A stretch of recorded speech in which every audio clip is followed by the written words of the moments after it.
Bienvenue dans le journal du trader de ce mercredi 24 septembre. Sur le Forex, pénalisé par le ralentissement de l'activité économique au sein de la zone euro, l'euro USD a terminé la séance de mardi en baisse face au dollar américain, sachant que les opérateurs se focalisent sur la faiblesse de l'économie européenne en ce moment.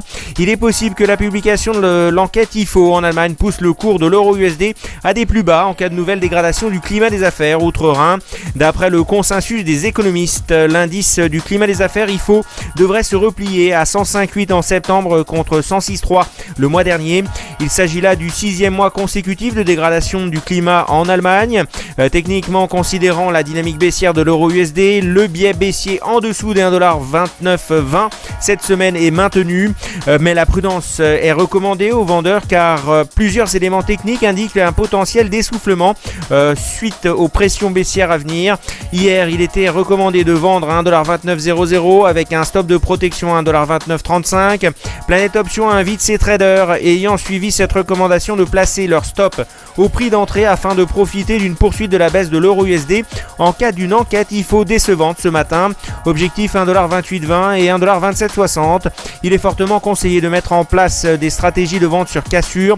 Pour l'instant, un biais baissier est justifié sur l'euro USD tant que le marché reste en dessous des 1,2900. À New York, Wall Street a mieux résisté mardi que les places européennes à la vague de prise de bénéfices. Résultat, repli des indices US, le Dow moins 0,68%, le S&P moins 0,58%, le Nasdaq moins 0,4%. Les opérateurs citaient les frappes aériennes sur des cibles de l'État islamique en Syrie, commentées en conférence de presse par Barack Obama vers 17h. Les craintes de ralentissement en Chine. Enfin, les mesures gouvernementales américaines visant à enrayer la vague de rachats d'entreprises étrangères dans le but de délocaliser le siège social vers des cieux fiscaux plus cléments. La fameuse tax inversion.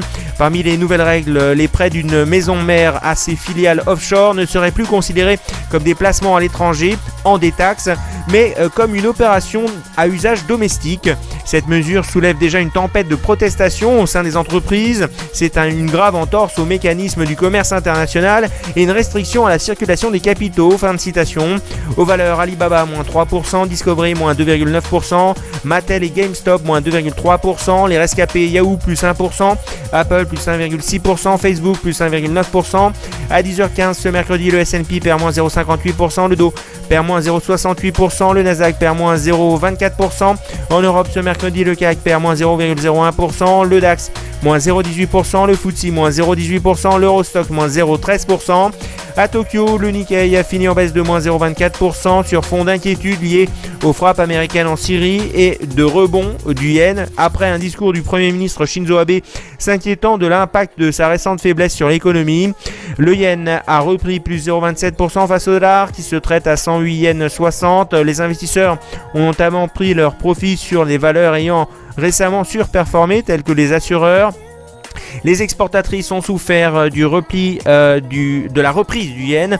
La croissance de l'activité manufacturière au Japon a légèrement décéléré en septembre, selon l'estimation flash de l'enquête de Market JMMA auprès des directeurs d'achat.